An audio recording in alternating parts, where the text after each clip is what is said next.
Welcome everybody to one more Authors at Google Talk. Today with us Brian Christian and Tom Griffiths. Their book, Algorithms to Live By, is now available in all the fine bookstores in the area and in the US and around the world and whatnot. Brian Christian is the author of The Most Human, a Wall Street Journal bestseller, New York Times Editor's Choice, and New Yorker favorite book of the year. His writing has appeared in The New Yorker, The Atlantic, Wired, The Wall Street Journal, The Guardian, and The Paris Review, as well in scientific journals such as Cognitive Science. He has been translated into 11 languages. He lives in San Francisco. Tom Griffiths is a professor of psychology and cognitive science at UC Berkeley, where he directs the Computational Cognitive Science Lab. He has published more than 150 scientific papers on topics ranging from cognitive science psychology to cultural evolution. He has received awards from the National Science Foundation, the Sloan Foundation, the American Psychology Association, and the Psychonomic Society, among others. He lives in Berkeley. So I'm not going to talk too much about the book because we have Peter Norvig here who will explain to you why this may be we call it the gateway drug to computer science. Come on, Peter. Okay, so you remember Apple had this campaign that said, think different. And I think we realized that we all think different in some ways. Right, so we're all nerds or whatever you want to call us, and sometimes when you go out with your friends and family, you realize, oh, I think differently than them. And I think that's what this book is about. Boris talks about it as a gateway drug, and I think that's great. That's a good way to think about it, because we're coming up now. There's another hour of code thing, and we're going to celebrate, and we're going to try to teach everybody to code. But learning how to draw a rectangle on the screen and figuring out that the third argument is the color and the first two are the x and the y coordinates, that's not really it. That doesn't change the way you think. I mean, that's a good skill to be able to draw rectangles and circles on the screen. But really what's important is being able to model the world. Jeanette Wing talks about it as computational thinking. And I think there's a mix between different types of thinking. There's this computational thinking, there's a mathematical thinking, there's a statistical thinking, and we all have some combinations of all of those things. And those skills together, I think, are more important than the details of the API for JavaScript objects. And this book really gets at it. It doesn't teach you how to code, but it teaches you how to think in that way, and it gives you examples to ponder about your everyday life and why it might be important to think that way and what you can do with it. So tell us all about it, Brian and Tom.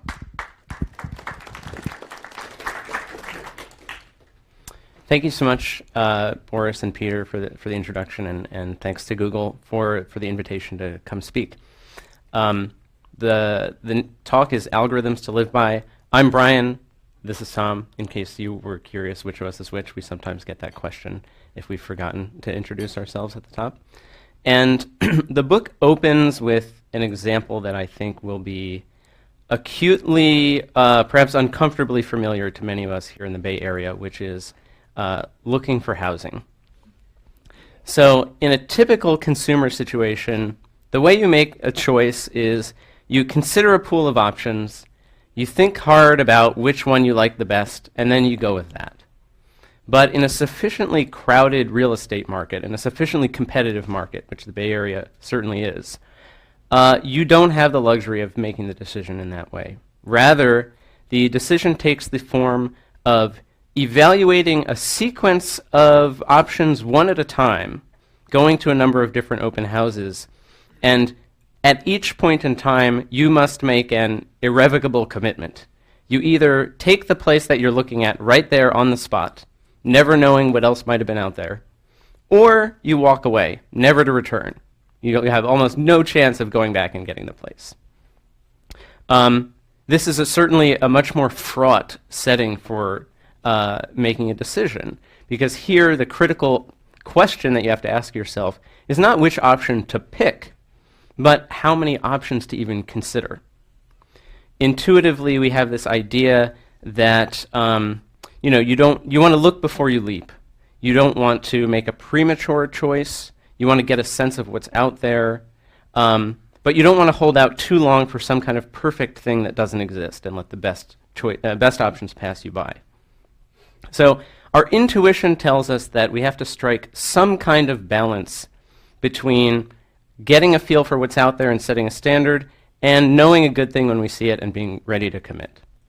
And the story that we get from mathematics and computer science is that this notion of balance is in fact precisely correct, but our intuition alone doesn't tell us what that balance should be. The answer is 37%. If you want the very best odds of finding the very best apartment, consider exactly 37% of the pool of options in front of you, or alternately, you can think of it in terms of time. 37% of your time just calibrating. Leave your checkbook at home. If you've given yourself a month for the search, then in this case, that would be 11 days. After that point, be prepared to immediately commit to the first thing you see that's better than what you saw in that first 37%. This is not only the intuitively satisfying compromise between looking and leaping, this is the provably optimal solution to this problem. So, for example, if you're committed to living in one of the Painted Ladies here in San Francisco, and they have their open houses on successive weekends, the algorithm tells you to look at the first two, and no matter how tempting they seem, hold tight, and then starting with the third one, immediately leap for the first one better than what you saw at the first two. Now, more broadly, this is known as what's called an optimal stopping problem. And this structure of encountering a series of options and being forced to make a commitment one way or another, either you're all in or you walk away. Some people have argued that this is a structure that describes not only things like the apartment hunt or real estate in general, it also, many people have argued, describes dating. You're in a relationship and you have this decision of when to commit. Have you met enough people to have a sense of who your best match really is? And so you can do some back of the envelope math and say things like, okay, the average expected lifespan of an American is 79, 37% of that gives me 29, and this roughly divides my romantic life into, dating for fun versus dating seriously to really evaluate for a mate. Of course, as we will see, it all depends on the assumptions that you're willing to make about love.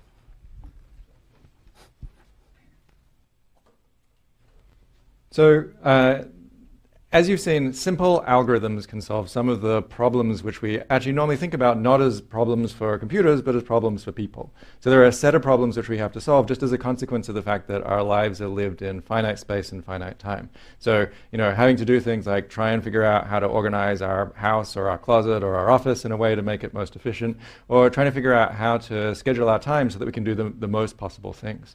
And we normally think about those as being fundamentally human problems. But really the argument that we make in the book is that they're not. They have analogs to the problems that computers have to solve. So, your computer has to figure out how to manage its space on the hard disk and its space in memory. And it also has to figure out how to manage its time, what it's going to do next, what program it's going to run. And as a consequence, computer scientists have put a lot of thought into coming up with good algorithms for solving those problems. So what we do in the book is explore how taking this perspective gives us insight into the problems that human beings have to solve. In some cases offering us nice, elegant, simple solutions to these problems, like the 37% rule. In other cases giving us new ways of thinking about how those problems might be described in mathematical terms and given perhaps a kind of quantitative analysis. So we consider a range of different problems. So the optimal stopping problem, which you've heard a little bit about, as well as a variety of other contexts in which thinking algorithmically actually gives us a new insight into a human sort of problem. And what we're going to do today is talk about just a few of these problems. In the book, we also talk about some of the more general principles which go into designing good algorithms or thinking about the kinds of sort of underlying ideas that are useful when we're trying to engage with the world in this computational way.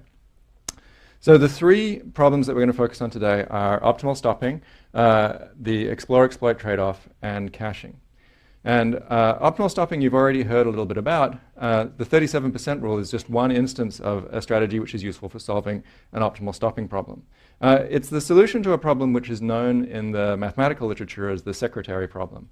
So the canonical setup for this is that you're trying to hire a secretary, you have a pool of applicants, each applicant comes in and is interviewed. You don't have a way of evaluating the applicants except against one another. So you can only make a judgment of how good they are based on the applicants that you've seen so far. And for each person who comes in, you have to make a decision immediately as to whether you hire that person or whether you dismiss them, in which case you'll never see them again.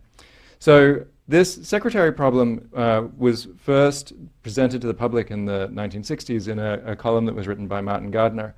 But in the book, we trace the history of this problem back, and it turns out that romance was at its core. So what we actually found by doing some archival research is that the person who claims to have originated the problem is a mathematician called Merrill Flood. And the story that he tells about it is that his daughter, who had just graduated from high school, was engaging in a relationship which he and his wife didn't really approve of with a much older man. And so he wanted to somehow convince her that this was a bad idea. So being a mathematician, the way that he approached this problem was she turned out to be taking the minutes at a mathematics conference that Flood was scheduled to present at.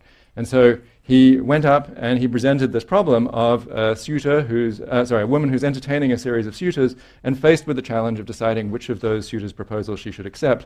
And he didn't actually know the solution to the problem at that point, but he was pretty sure that the number was larger than 1. And so he was hoping that his daughter would sort of take the message as she was writing it down and sort of think about how it applied to her own situation. So as we've seen, the solution to this problem turns out to be 37%. But as Brian was saying, a lot of that depends on the assumptions that you make. And there's actually been a history of mathematicians seeking love that provides some cautionary tales and perhaps some insights into variants on this problem, which are things that are worth paying attention to. So one kind of situation that you can encounter when trying to pursue this approach is rejection. And we actually found a story of Michael Trick, who is an operations research researcher at Carnegie Mellon University. And he told the story of applying the secretary problem in very much the same way that Brian was describing, calculating the period over which he thought he'd be searching, working out what 37% was, and it happened that the age at which he should switch from having fun to being serious was precisely his current age, and so he went and proposed to his girlfriend, who turned him down. So Trick ran into one of the assumptions that are being made here, which is that when you make an offer to somebody, they should be willing to accept it, and only under those circumstances is the 37% rule valid. If somebody is potentially able to reject your offer, then it changes the strategy that you should follow.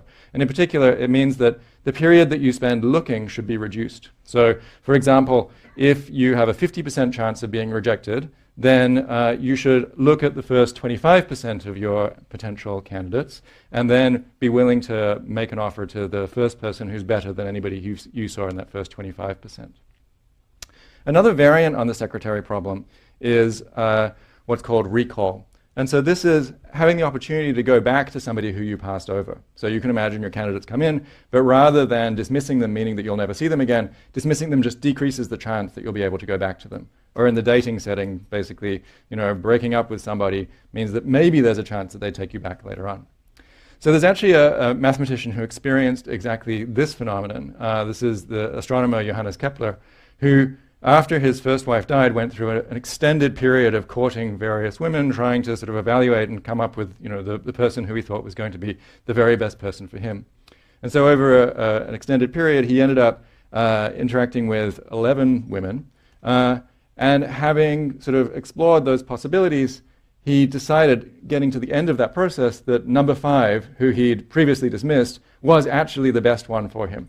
So he went back and he made an offer to her, and it turned out she hadn't accepted any other proposals in the meantime, and so luckily they were able to be married and had a happy marriage together. So this possibility that you can actually go back to somebody and they can still say yes changes where you should set your threshold again. So in this case, it makes it something where you should spend a little longer looking around.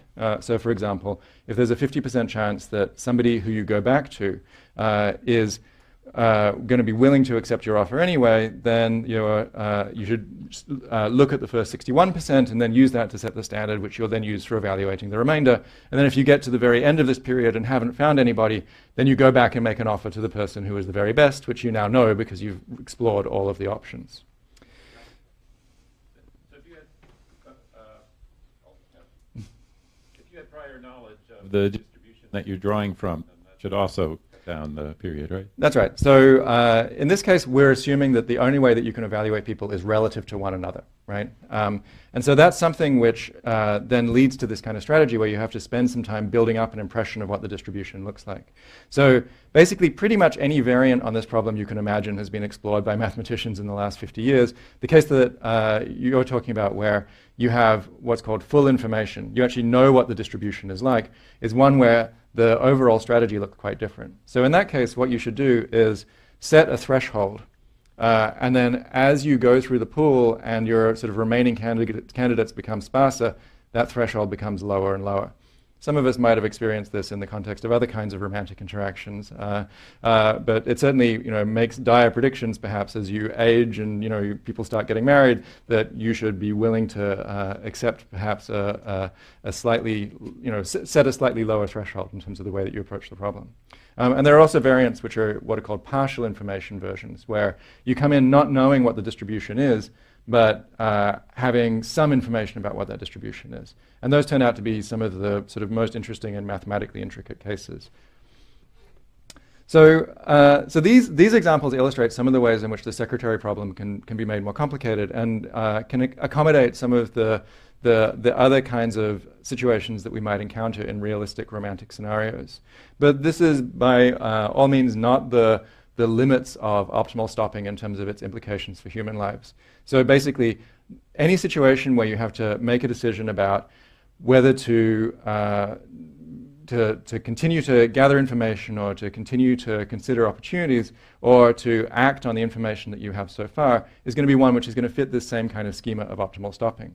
So another example is deciding when to sell an asset. So be it your house or your company, you have to make a decision in a situation where you might receive a series of offers, but in this case, each of those offers is going to cost you money, right? You're going to be waiting around for somebody to come along and make another offer, and your goal is to maximize the amount of money that you get out of those offers. So this can be formulated as an optimal stopping problem. You have to decide for each offer whether you're going to take that offer. And there's a simple formula that describes the strategy that you should take for solving this problem. So basically, the strategy takes the general form of a threshold. You should set a particular value based on your expectations of the distribution of offers that you're going to receive, and then the first offer that exceeds that value should be the one that you accept. This is more closely analogous to the situation that you were talking about.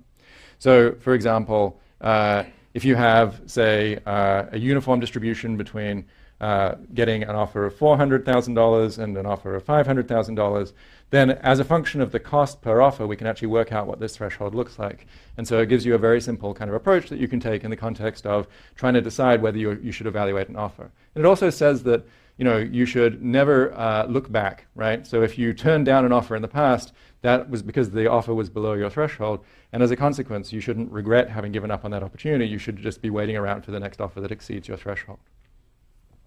Another example of an optimal stopping problem, which I think many of us have encountered, is the problem of figuring out how to find a parking spot. So in this case, the kind of ideal scenario that the mathematicians imagine, although again there are lots of variants, is one where you're driving towards a destination and you kind of have a series of available, possibly available parking spots that are along the side of the road. And your goal is to minimize the distance that you have to end up walking. So it turns out that the solution to this problem depends on what's called the occupancy rate, the proportion of those parking spots which are occupied. And so for each occupancy rate, what we can do is identify at what point you should switch from driving to being willing to take the next available parking spot, right? And so we calculate for you a nice convenient table. You can cut this out, stick it on your dashboard, but basically you can get some interesting conclusions from this, such as if 10% of the parking spots are free, so a 90% occupancy rate, then you should start looking for a parking spot 7 spaces away from your destination, whereas if 1% of those parking spots are free, then it's more like 70. And maybe there's a scenario down here which fits to some parts of San Francisco. So another famous problem which has been analyzed in this way is one which unfortunately ruins the plot of a lot of heist movies. So this is the problem of a burglar who has to make a decision about when to give up a life of crime. So there's a scene that happens in a lot of heist movies where the team has to sort of coax the old thief out of retirement. The thief is kind of going, well, you know, I kind of like living in my castle, you know, I'm trying to figure out exactly what they're going to do. But, you know, to sort of spoil all of those plots, in fact, there's an exact solution, and the thief need only crunch the numbers to work out what should be done. And if you assume that you have a thief who, for each robbery, is going to get, on average, about the same amount of money, and has some probability that they succeed in executing those robberies, and if they get caught, they lose everything. So the goal is to maximize the amount of, expected amount of money that you end up with. Then the optimal stopping rule is to stop after a number of robberies equal to the probability of success divided by the probability of failure. So if you're a ham-fisted thief who, succeeds about half the time and fails about half the time, you could pull off one robbery, and then you should just quit if you got away with it and you've been lucky. But if you're a skilled thief who succeeds 90% of the time and fails 10% of the time, you can pull off 9 robberies, and then that's the point at which you should call it quits and go and live in the castle and not listen to any of these guys who come calling.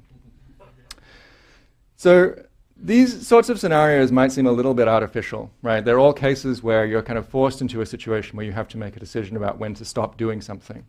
But I think there's a deeper point here, which is that while we normally think about decision-making as being something where we've got all the information in front of us and it's just a matter of choosing what we're going to pursue, in fact, in most human decisions, we're in a scenario which is much more like one of these optimal stopping problems, where we have to be gathering information, and one of the decisions that we have to make is whether we've got enough information to act. And so I think there's a deeper point here about the way that we think about the structure of human decisions, that often we're engaging in exactly this kind of process, even though we might not realize it.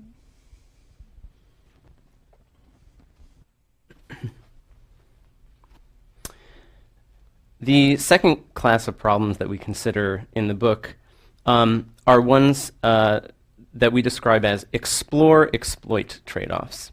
And this encompasses a wide range of problems where we get to make a similar kind of decision over and over and over in an iterated fashion.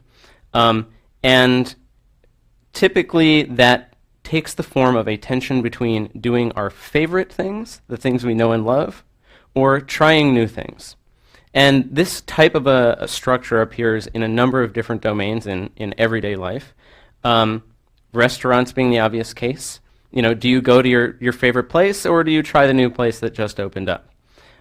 It happens in music, where do you listen to your favorite album? Do you put on the radio? It also describes our social lives. How much time do you spend with your close circle of friends, your spouse, your family, your best friends, versus going out to lunch with that colleague that you just met and you think you have something in common and want to kind of foster a new acquaintanceship. This same trade-off also occurs in a number of different places in more societal ways, in business and also in medicine. So in business, this comes up in the context of ads, which I hear is something that you guys know a little bit about here at Google. So when you're deciding what ad to run next to a keyword, for example, you've got this tension between there is some ad that historically has the best track record of getting the clicks, but there's also this ever-changing dynamic pool of new ads that are entering the system that might be worth trying. They might be better. They probably aren't, but they could be. In medicine, this structure describes the way that clinical trials work, where for any condition, there is some known best treatment with some known chance of success and some known drawbacks. And then there's kind of a pipeline of these experimental treatments that, again, might be better, might be worse. And so we have to trade off between exploring, that is, spending our energy gathering new information, and exploiting, which is leveraging the information that we've gathered so far to get a known good outcome.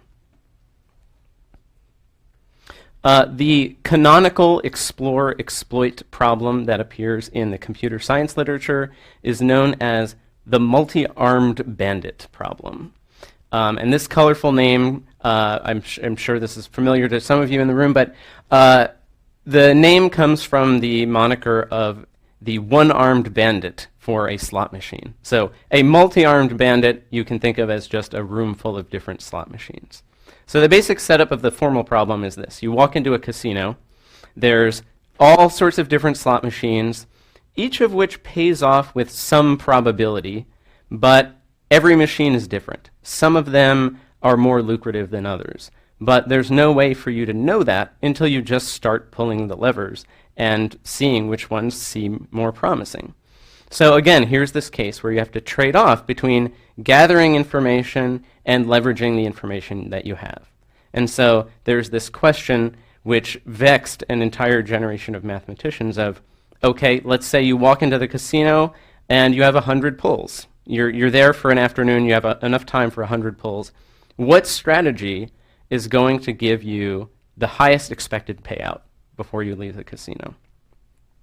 In fact, for much of the 20th century, this was considered unsolvable, and during World War II, Allied mathematicians in Britain joked about dropping the multi-armed bandit problem over Germany as the ultimate instrument of intellectual sabotage, to just waste the brain power of the German scientists. And I think one of the simplest explanations of the way in which this problem can be very tricky to think about is the following choice. So let's say you've played one machine 15 times, and 9 times it paid out, 6 times it did not. Another machine you've played twice. Once it paid out, once it didn't. Now, if we just want to very straightforwardly compute the expected value of each of these machines, the 9-6 machine's got a payout rate of 60%. The 1-in-1 machine has a payout rate of 50%. And so there are these two kind of competing intuitions here. One is, well, you should obviously just do the thing with the better expected value. The other is, well, there's a sense in which we just don't know enough about the second machine to walk away from it forever. Certainly it must be worth 1 more pull or 2 more pulls. How do you decide what that threshold is? And it turns out this is, in a way, a trick question, because it all depends on something that we haven't given you in this description of the problem yet, which is how long you plan to be in the casino. So this is a concept that sometimes gets referred to as the horizon. We refer to it as the interval. And this concept has, just speaking personally, given me a bit of an axe to grind with one of my favorite films from my own childhood, which is the inspirational 1980s Robin Williams movie, Dead Poets Society. It's one of these really feel-good movies, and he plays this inspiring poetry teacher who says to his students in this rousing monologue, "Seize the day, boys. Make your lives extraordinary." And going back through the lens of the multi-armed bandit problem, I can't help feeling that Robin Williams is actually giving two conflicting pieces of advice here. If we're just trying to seize the day, we probably want to pull that 9-6 because it's got the higher expected value. But if we want to make our life extraordinary, then we should certainly see if there isn't some value in trying these new things, because we can always go back. In standard American English, we have all of these idioms like, eat, drink, and be merry, for tomorrow we die. But it feels that we're missing the idioms on the explore side of the equation, which are things like, life is long, so learn a new language and reach out to that new colleague, because who knows what could blossom over many years' time. We're still honing the messaging, but it does feel like there's a gap in the culture that can be filled here.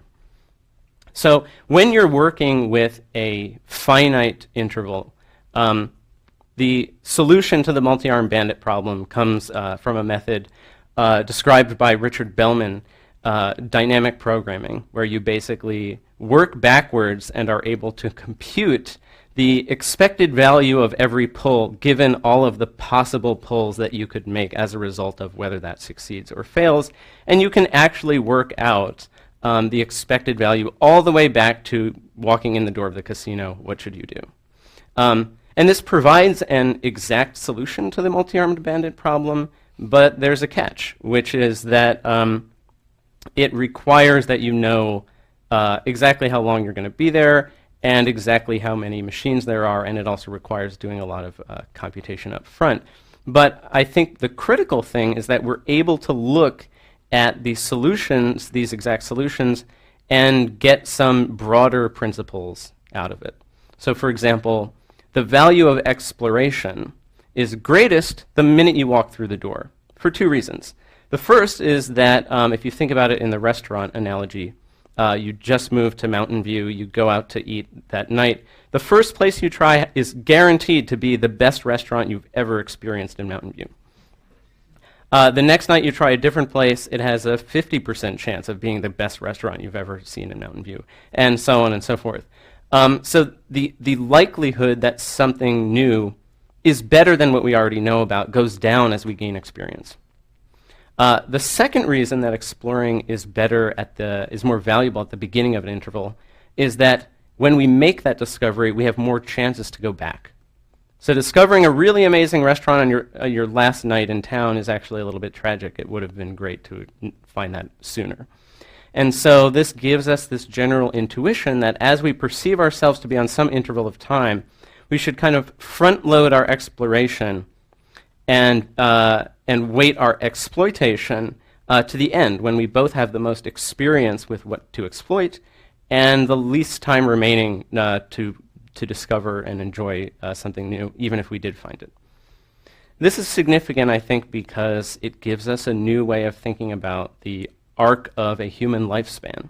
And so ideas from the explore-exploit trade-off are now influencing psychologists and changing the way we think about both infancy and old age.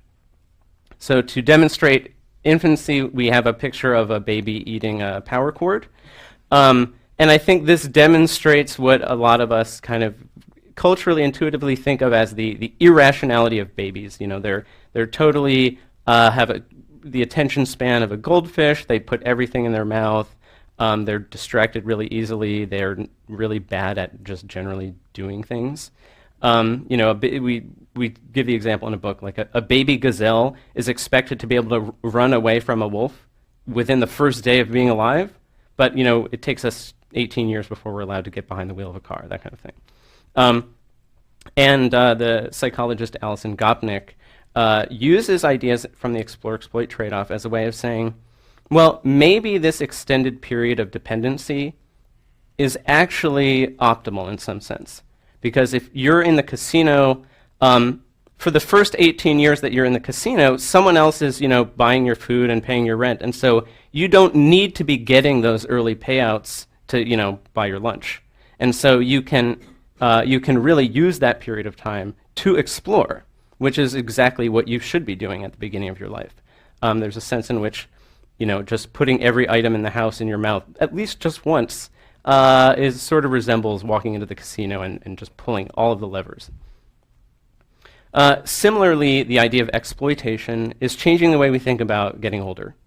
So here we have a gentleman who I like to think of as enjoying the same lunchtime restaurant that he's been to, you know, hundreds of times, and he knows exactly what he's going to get and exactly what he likes, and it's great. There's a lot of psychological data that says that as we go through life, older folks have a smaller circle of social connections. They spend their time with fewer people. And you know, there's one interpretation of this that just says, you know, well, they're lonely or they're detached or disinterested or, you know, it's just kind of sad to get older. But thinking about it from the perspective of exploitation gives a totally different story.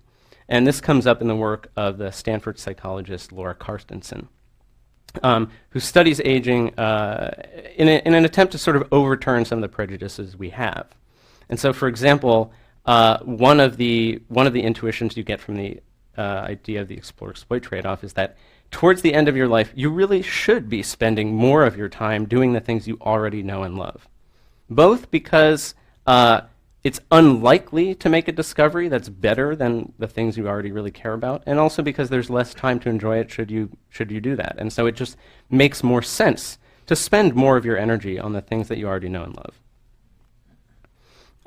And so as a result, what I think is actually a very encouraging story here is that as you spend more time in the casino, your average payouts per unit of time should go up. So there's a sense in which we should actually expect to get steadily happier as we go through life. We are less disappointed and less stressed out, and her research supports this, which I think is really lovely.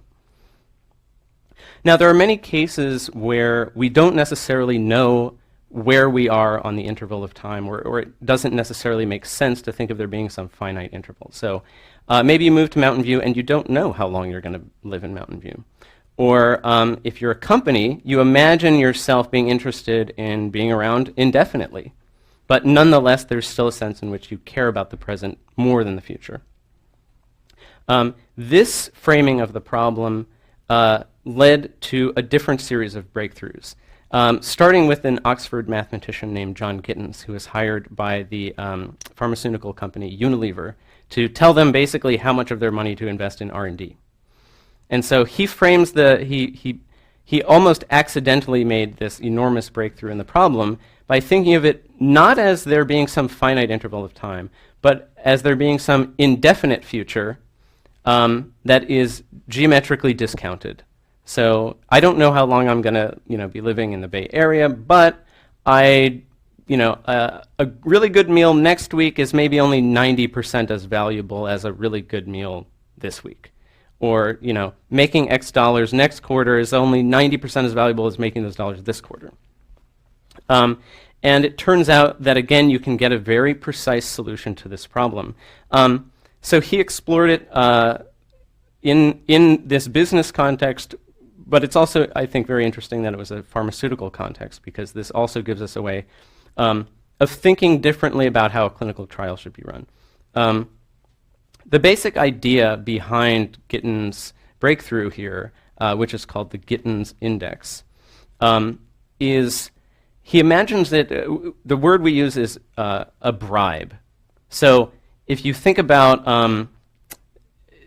there's a game show that is on TV called Deal or No Deal, where you have a briefcase that has somewhere between $1 and $1 million in it, and someone calls you on the phone and says, I will pay you $10,000 not to open that briefcase. What do you do? This is the basic intuition behind the Gittins Index. So Gittins says, for every machine that we've tried and have incomplete knowledge of, or maybe we have no knowledge of whatsoever, there's some machine with a guaranteed payout that's so good, we'll never try that machine ever again. Maybe the 9-6 versus the 1-1 is more of a toss-up, but if it was 9-0 and the 1-1, then there's a sense in which maybe it's just never worth pulling the 1-1 machine ever again. And so Gittins comes up with what he thinks is a nice approximation, which is just always play the machine with the highest bribe price. And to his own astonishment, as well as the field's, this turns out to be, in fact, not merely a good approximation, but the solution. So this is another case where, like with the parking problem, we present this table in the book and you can cut it out and take it home with you.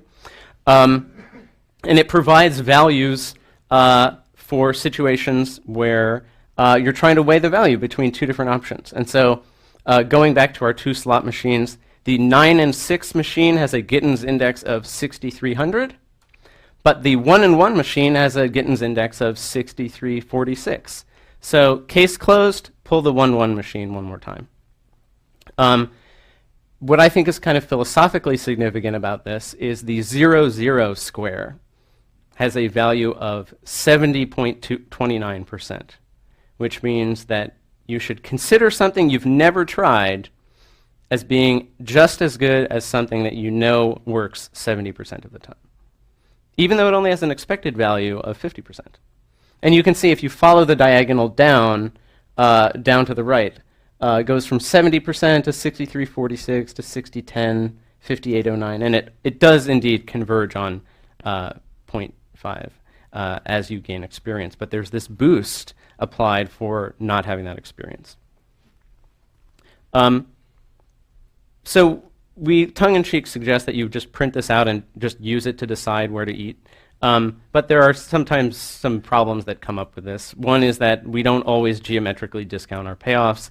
The other is that actually computing these values on the fly is kind of computationally intensive.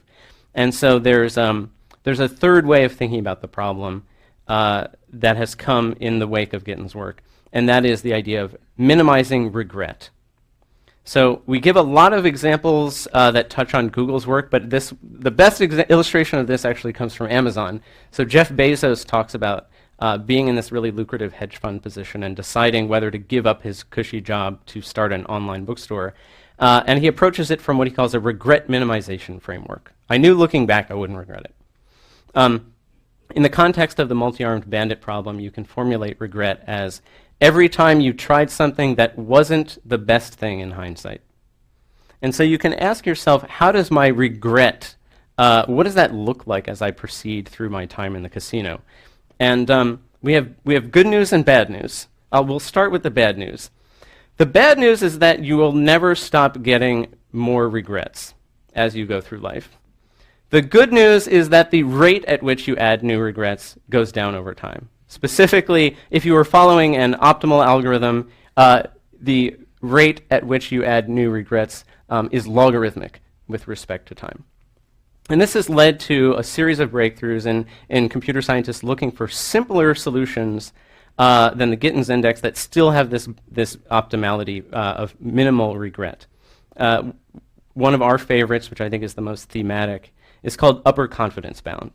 And this says that for every slot machine, you've got some error bars around what you think the payoff might be. So the expected value would be in the middle of that range, but there's some error bars on either side of that. Upper confidence bound says simply always do the thing with the highest top of the range. Don't care about the actual expected value and don't care about the worst case scenario. Just always do the thing with the highest top of the range. And I think that's sort of a lovely lyrical note that the math brings us to, which is that optimism is the best prevention for regret. So our third example begins in a different place, which is in the closet. So I think all of us have encountered the problem of an overflowing closet. Things need to be organized, but you also need to make a decision about what you're going to get rid of. And in order to solve this problem, we'd like to be able to turn to experts. Fortunately, there are experts on exactly this kind of thing. So, we could consult one of these, Martha Stewart, who says, she says to ask yourself a series of questions. How long have I had it? Does it still function? Is it a duplicate of something I already own? And when was the last time I wore it or used it? And then based on the answers to these questions, you can make a decision about whether you should keep that thing or not, give it away to charity, and as a consequence, end up with a more organized closet. So there are a couple of interesting observations here. The first is that here there are, in fact, multiple questions that you should be answering, and the answers to these questions could be quite different. And the other is that, in fact, there's another group of experts who've thought about exactly these problems and come up with slightly different advice. In particular, they discovered that one of these questions is, in fact, far better than any of the others. So this other group of experts don't think about closets, they think about the memory of computers.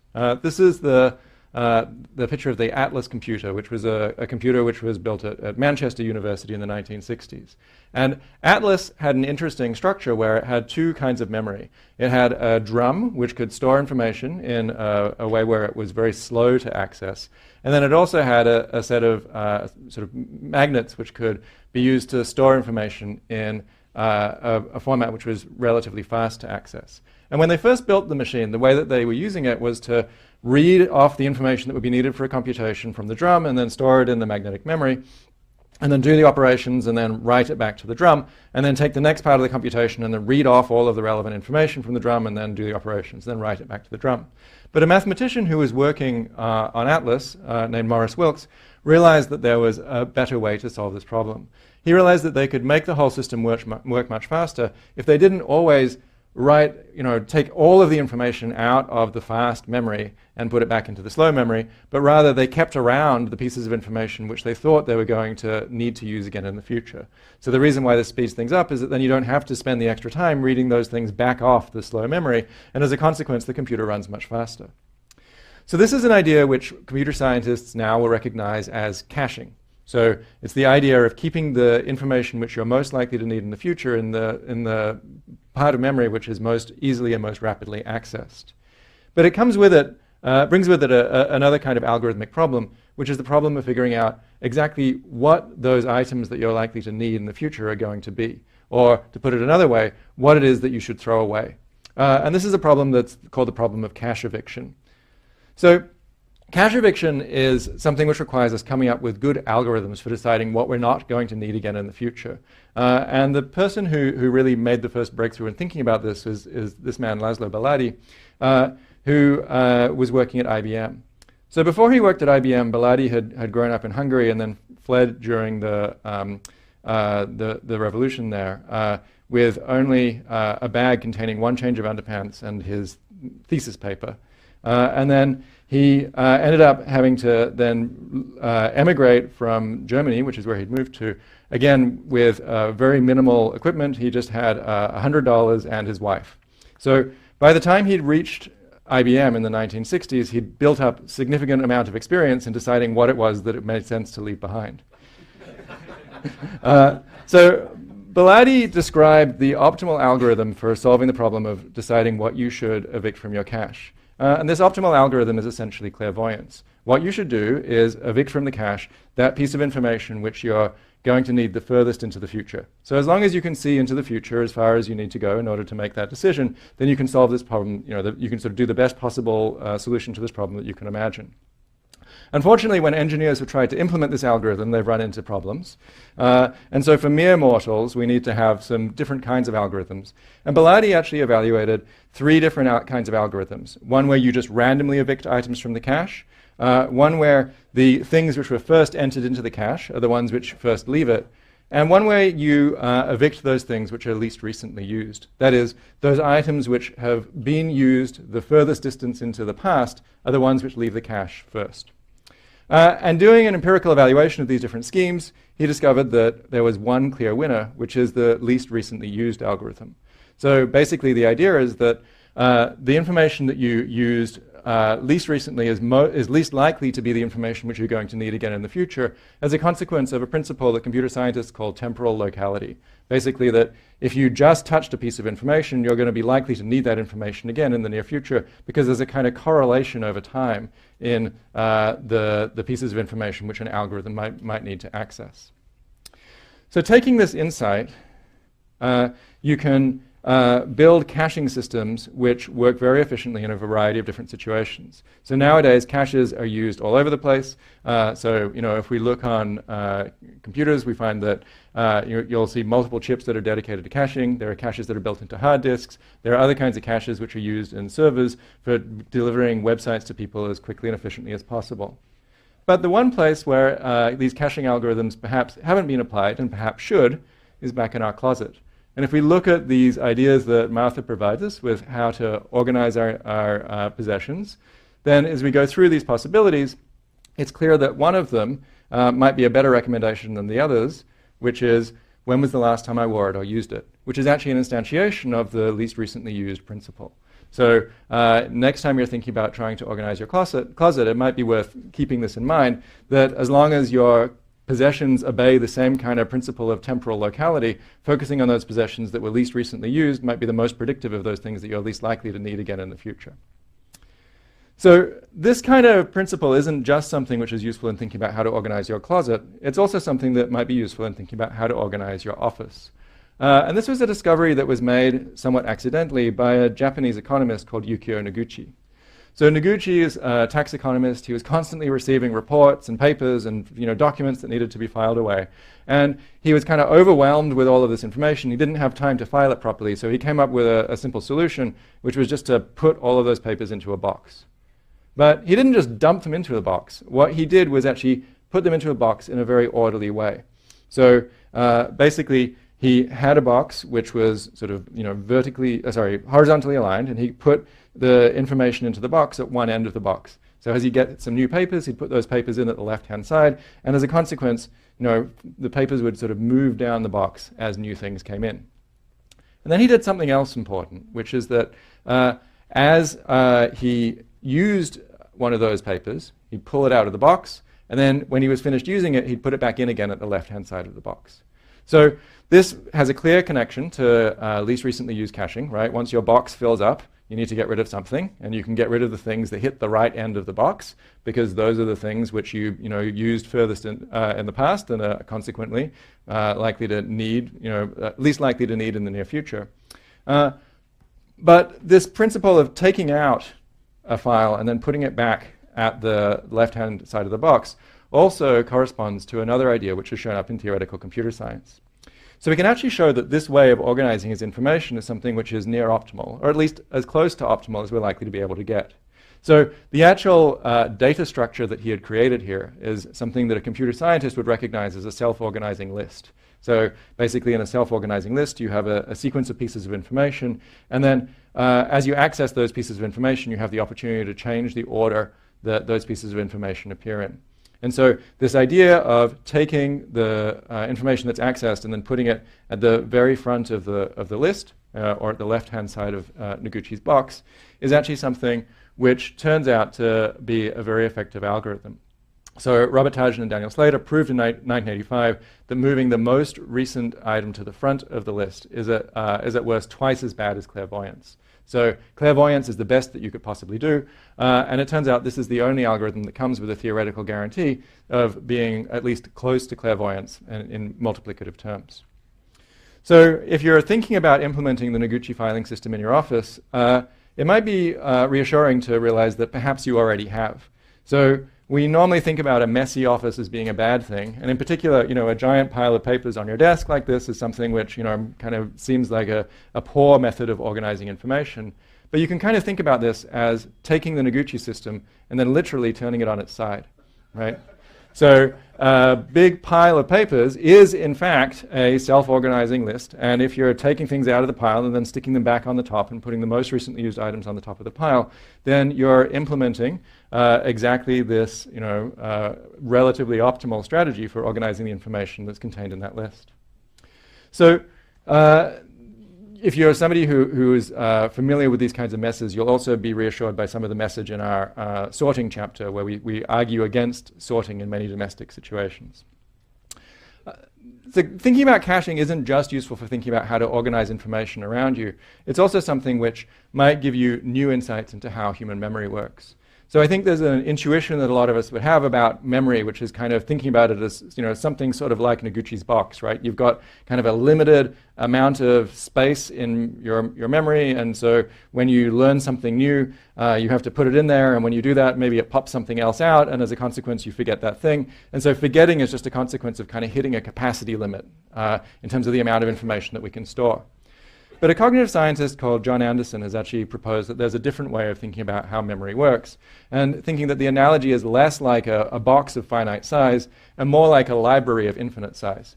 So if you have a library which has infinitely many books arrayed along a sort of linear shelf like this, then the problem that you have is one not of figuring out where to fit information, but rather one of figuring out how to organize information.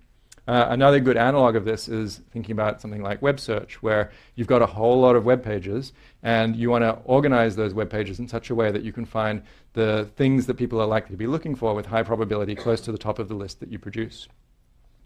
So from this perspective, forgetting something isn't that you've sort of had that thing sort of pop out of your memory, but rather that the time it would take you to find that thing is greater than the amount of time that you're willing to spend. That the way that information is organized is not sufficiently good to allow you to identify that item quickly. And so this makes an interesting prediction, which is that we should be trying to organize those items in memory such that the things that we think we're most likely to need in the future are going to be the things which we find easiest to recall. And Anderson actually showed some evidence for this. So he took some famous data. This is data from an experiment which was done in the 19th century by an early psychologist, Ebbinghaus, who basically taught himself some lists of nonsense syllables, and then would look at how well he could recall those lists some number of hours after he'd memorized them. And so what Anderson did was look at whether this pattern of recall, where basically you get this kind of rapid fall off followed by a slow sort of long tail, could be predicted by looking at how likely it is that we're going to encounter particular pieces of information in our environment. And so what he did was go to the New York Times, look at headlines in the New York Times, and then look at how likely a word was to appear in the headline in the New York Times as a function of how long ago it previously appeared in those headlines. So he could look at the relationship between the number of days that had elapsed and then the probability of an item appearing, and he found that this showed a very similar kind of curve. So this kind of correspondence between the probability that something is likely to be needed as a function of how long ago it was used and the patterns of recall that we see in human memory provides one suggestive form of evidence that one of the things that our minds are doing is trying to organize information in such a way that we're keeping around those things that we're likely to need again in the future.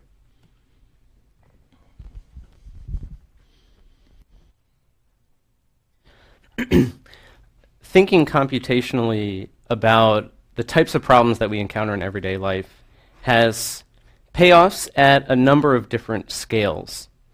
The overarching argument of the book is there are deep parallels between the problems that we face in our lives and the ones that are considered some of the fundamental and canonical problems in mathematics and computer science. And this is significant because as a result, there are these simple optimal strategies that are directly relevant to those domains in our own lives. And there's something very concrete that we can use and learn from. And even if we're not literally going to stop at exactly 37% or so forth, having a vocabulary and knowing what an optimal stopping or an explore-exploit problem looks like and having a general sense of how the solution is structured gives us a way to bolster our own intuitions when we find ourselves in those situations. And I think most broadly, a lot of the solutions that we explore don't necessarily look like what we think of when we think of what computers do, which gives us an opportunity to actually rethink our notion of rationality itself. So intuitively, we kind of have this bias that being rational means being exhaustive, exact, deterministic, considering everything, getting an exact answer that's correct 100% of the time. In fact, this is not what computers do when they're up against the hardest classes of problems. This is kind of the luxury of an easy problem. And up against an intractable problem, computer scientists turn to a totally different set of techniques. When we take into account the cost, the labor of thought itself, the best strategies may not be to consider everything, to think indefinitely, to always get the right answer in each situation.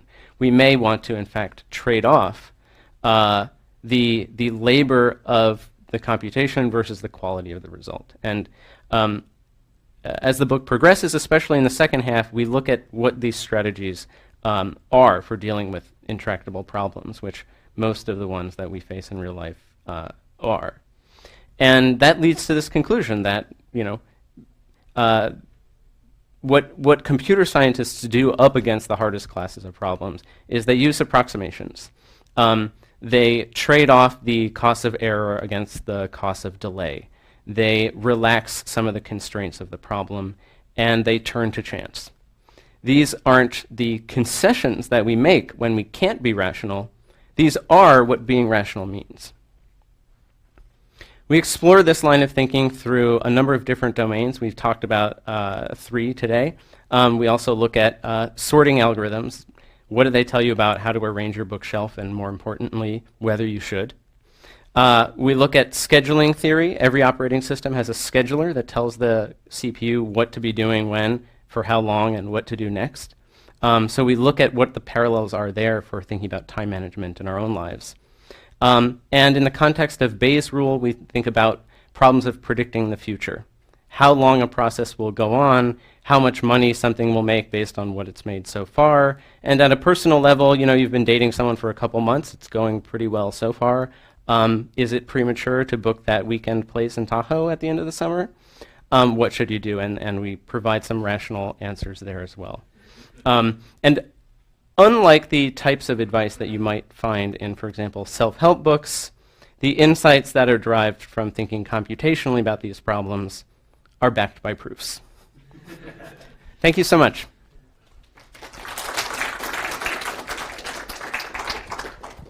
Questions? you want to get more in the light? Yeah.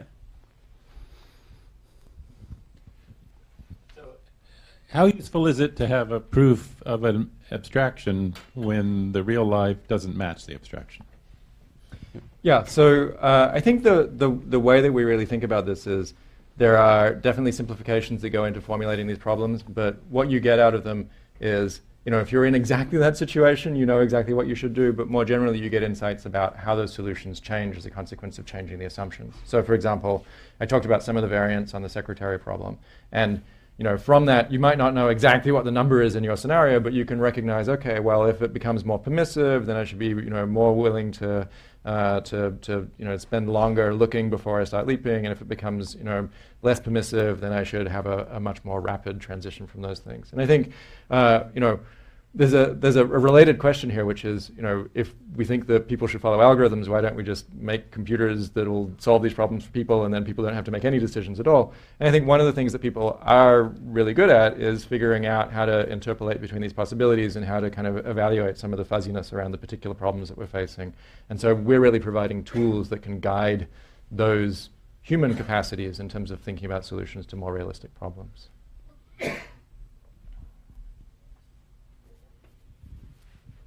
Very interesting topic. And how long it take you guys to write this book? Or there's a quote that we use at the beginning of the book of the chapter on scheduling. We have the epigraph is from Eugene Lawler, who is a researcher in scheduling theory, and he says, "Why don't we write a book on scheduling theory?" I asked. "It shouldn't take much time. Book writing, like war making, often entails grave miscalculations. 15 years later, scheduling is still unfinished." I think Tom and I had an analogous experience where I think of the book as really emerging in a dinner that Tom and I had in 2011, where we've known each other for 11 years. These are shared obsessions that we've talked about for a long time, but we basically realized that we wanted to write the same book, what amounted to the same book. And so that was when we decided to team up and work together. And we had what in hindsight was a sort of predictably naive sense of like, it should take about 18 months or something. It'll be out in 2013, and then so here we are, and you can tell how that plan worked out. I should also point out another terrible thing that can happen to a book is having a small child. So my wife and I had our second child somewhere in that process, which threw everything off. Are there any rejected chapters in this book? Are there any areas of life where you looked hard for an analog and it didn't work out? That's interesting. So our rejected chapters are more that there are lots and lots of algorithmic ideas that we would love to write about, but we just ran out of space and time to include. So we've actually got a folder which is called Sequel, which is our, the only way that we were happy cutting things. So we could pretend. And so that contains a bunch of chapters and proto-chapters that explored a lot of different kinds of algorithms. And in some cases it was that those algorithms had already got good press. And in other cases it was that we really felt like there was a key insight that those things could give you about human lives, but either just you had to get too far into the weeds in order to get out what that insight was, or it was something where, there's basically the examples we give in the book are being sort of carefully selected for exactly the right blend of, you need to understand a certain amount of math in order to get a practical payoff, and some things just didn't reach that threshold. Yeah. We also had a beta version of a chapter on data structures that had a lot of great stuff that we still kind of wish we could have saved, but it just didn't fit under the rubric of the book. So that I guess lives in the sequel folder now too.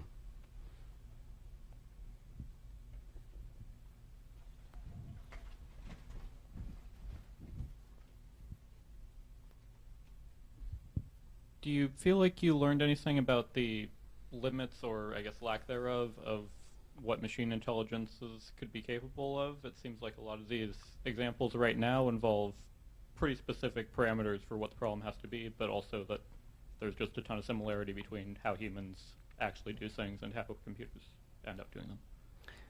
This is one where I think Tom can speak, as a machine learning researcher. But I would just say, like, as a preamble, I think exactly how you formulated the question is how I think of it, which is that, a lot of the algorithms that we discuss involve, assumptions about the distribution of values. The Gittins Index, that the way that we present it assumes a uniform distribution, or the house selling problem assumes a uniform distribution. And often the hardest versions of these problems are what are called partial information problems, where you have to be making inferences about what you think the distribution looks like on the fly based on the values that you've encountered. And those often turn out to be the intractable problems. And so there is a sense in which human intelligence involves making all of these inferential leaps, but also deciding how to parameterize the problem in the first place. Yeah, I think this also relates to Peter's question. So I think as you get closer to the actual problems that human beings solve, you start to hit the edges of the theory. Another good example of this is in the explore-exploit setting, where so if you get people and put them in an explore-exploit scenario, you find pretty consistently that people deviate from the predictions that come out of these sort of standard multi-armed bandit models, and they deviate in a particular direction, which is that they tend to over-explore. So kind of at the point where the algorithm is committed and said, hey, just keep on pulling that one lever, people are still like, well, I'm going to go try that one, I'm going to try that one, I'm going to try that one, and still trying out different options. And so that looks mysterious until you realize that it's not that people are being irrational, it's that in fact, the assumptions of the model are kind of wrong for a real human situation. So the assumption is that a slot machine pays off with the same probability. That's sort of fixed over time. Whereas in a human environment, the payoff probabilities for different options are things that change over time, right? So they might be sort of slowly drifting around. A particular restaurant is getting better or worse, or a chef has changed, or it's under new management, or all of those things are things that over time mean that those probabilities can be different. And so if you're in a situation like that, then what you should be doing is in fact exploring more, because you need to go back and check on the information that you had. But that problem is what's called a restless bandit problem, and it's one which still presents a challenge for developing sort of good machine learning methods that can deal with it. So I think there's plenty of room to take inspiration from human cognition, as well as room for making recommendations about human cognition. And with that, let's please thank Tom and Michael for coming to Google. Thank you so much.